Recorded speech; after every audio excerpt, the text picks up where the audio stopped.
Esto es DW Noticias desde Berlín. Israel contabiliza centenares de heridos por la última ola de ataques de Irán. Teherán amenaza con escalar sus bombardeos de infraestructura energética en la región tras intentar destruir instalaciones nucleares israelíes.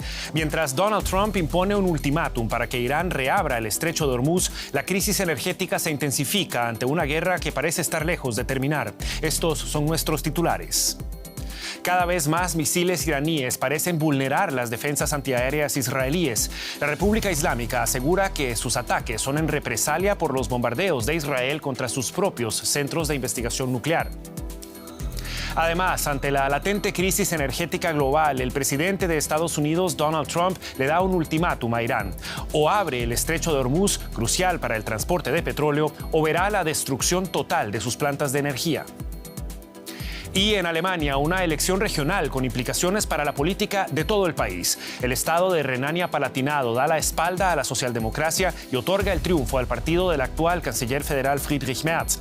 La ultraderecha alcanza por su parte otro triunfo histórico. Valoraremos las implicaciones de estos comicios con nuestra analista política en el estudio.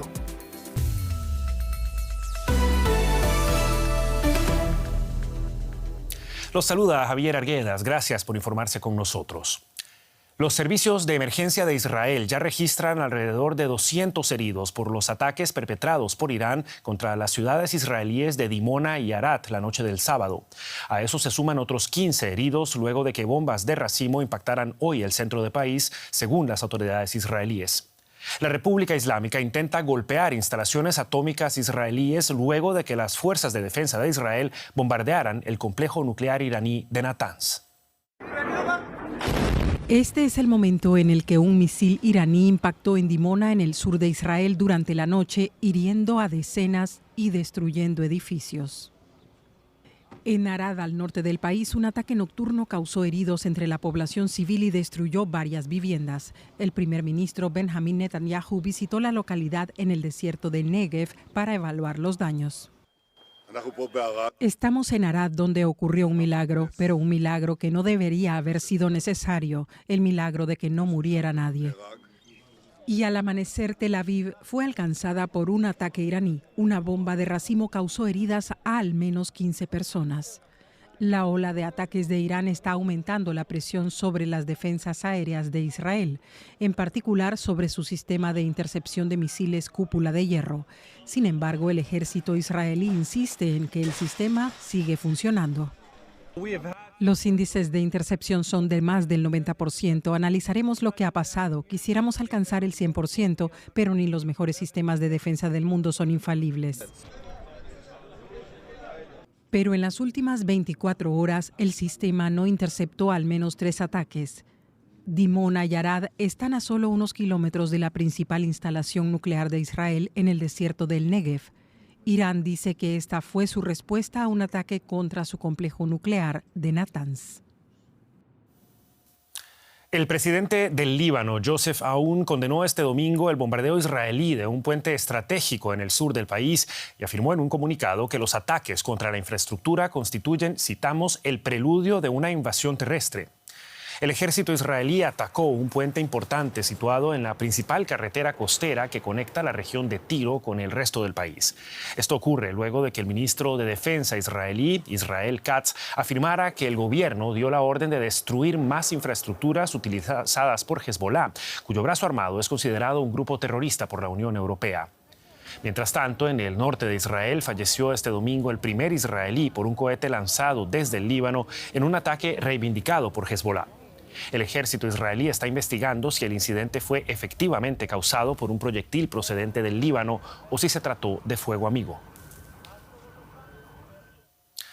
Entre tanto, aumentan las tensiones en torno al estrecho de Hormuz después de que Donald Trump emitiera un ultimátum a Irán para que reabra la estratégica vía marítima por la que circula aproximadamente una quinta parte del petróleo y del gas licuado del mundo. En una publicación en su red social Truth Social, el presidente afirmó: si Irán no abre completamente, sin amenazas, el estrecho de Hormuz en las próximas 48 horas a partir de este momento exacto, Estados Unidos atacará y destruirá sus plantas eléctricas, empezando por la más grande. El mensaje fue publicado a las 11:44 del sábado por la noche.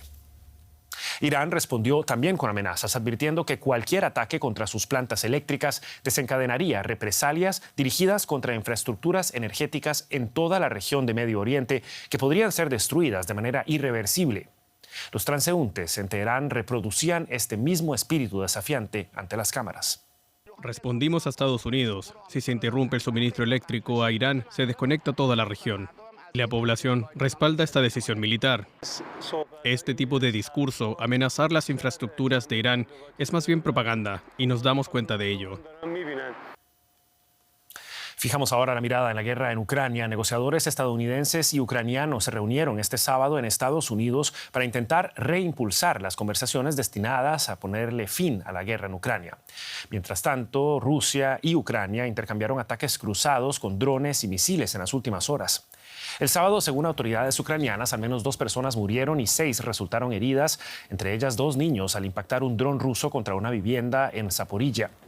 En Rusia, por su parte, las autoridades afirman que 4 personas murieron a causa de los bombardeos ucranianos en la región de Belgorod. Las negociaciones para terminar la guerra estaban estancadas desde que Estados Unidos e Israel comenzaron sus ataques contra Irán a finales de febrero.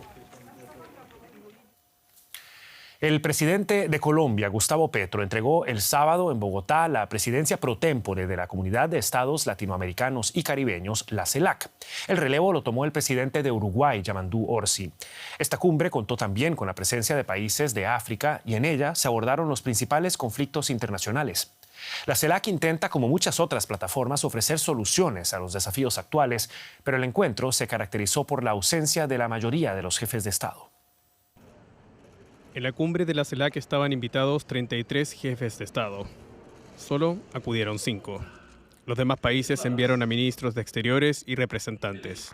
En ella, Colombia entregó la presidencia pro tempore a Uruguay. La reunión abordó también las guerras en Irán, Ucrania y Gaza y el rol de las grandes potencias en estos conflictos, que parecen guiarse por la ley del más fuerte. Estamos siendo testigos en el mundo de la total y absoluta incapacidad que tienen Naciones Unidas.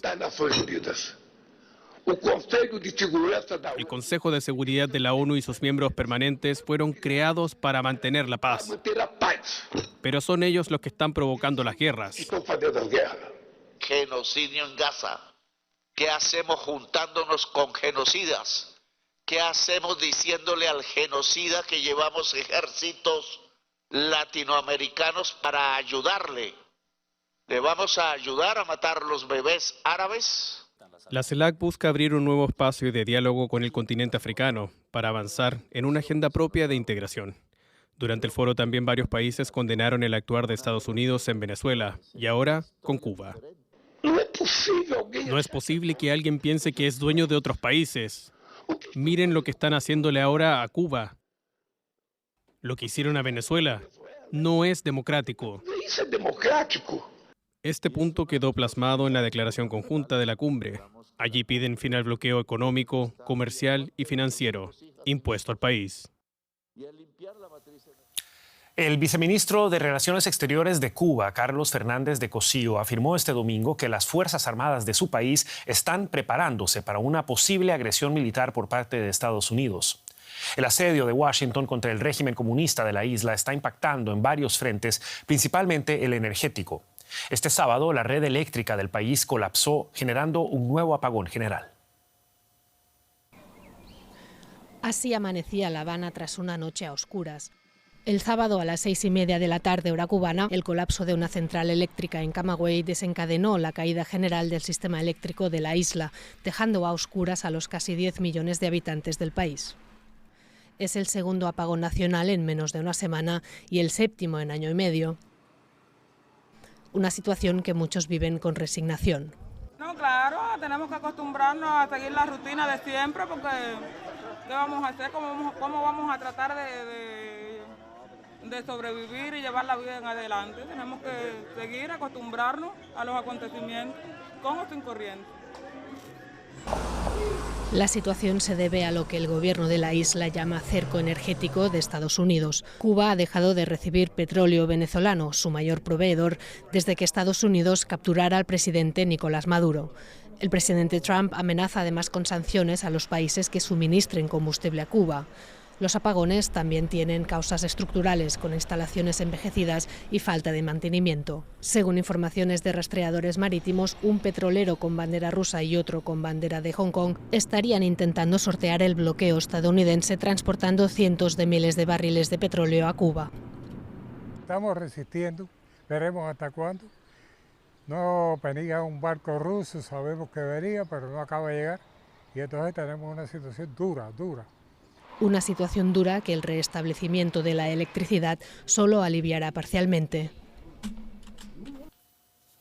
Aquí en Alemania, el partido del canciller federal Friedrich Merz, la Unión Cristiano-Demócrata CDU, ganó este domingo las elecciones en el estado federado de Renania-Palatinado, en el oeste del país.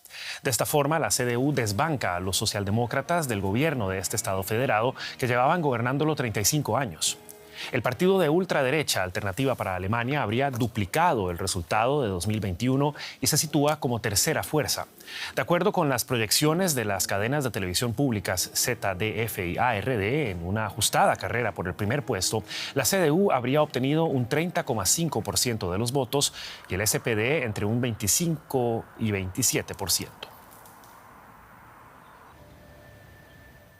Y nuestra analista política, Úrsula Moreno, se encuentra con nosotros en el estudio luego de dar seguimiento a todo este proceso electoral. Bienvenida, Úrsula. Cuando vemos el resultado de estas elecciones, sabemos que el partido del canciller federal Friedrich Merz va a gobernar en el Renania-Palatinado, pero lo hará en coalición con los socialdemócratas, como ya lo hace en el gobierno federal. ¿Qué lectura haces de estos comicios?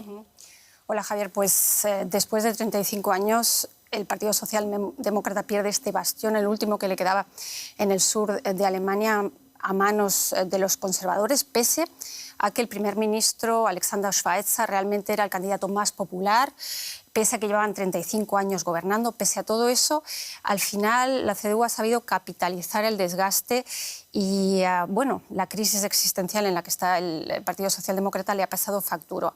La economía era una de las principales preocupaciones de los votantes, la creación de empleo, la migración, la educación.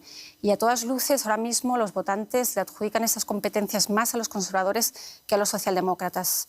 Así que el mapa electoral ahora mismo en Alemania se queda así. El norte de Alemania todavía quedan gobiernos socialdemócratas, 6. En el sur de Alemania no queda ninguno y los conservadores tienen ahora mismo presencia en 9 gobiernos regionales frente a los 6 de los socialdemócratas. Por supuesto, todas estas elecciones se siguen muy de cerca aquí en Berlín. ¿Qué implicaciones tienen estas elecciones en Renania-Palatinado para la política nacional de Alemania? Sí, desde el Partido Socialdemócrata en Berlín ya han asumido parte de su responsabilidad porque, según las últimas encuestas, ahora mismo el Partido Socialdemócrata tiene solamente un 12% de la intención de voto a nivel nacional, por detrás incluso de los verdes. Como te decía, una verdadera crisis existencial. Y todo esto hay que ponerlo en contexto, Javier, porque el Partido Socialdemócrata tiene 150 años de historia. Ha puesto a 4 cancilleres.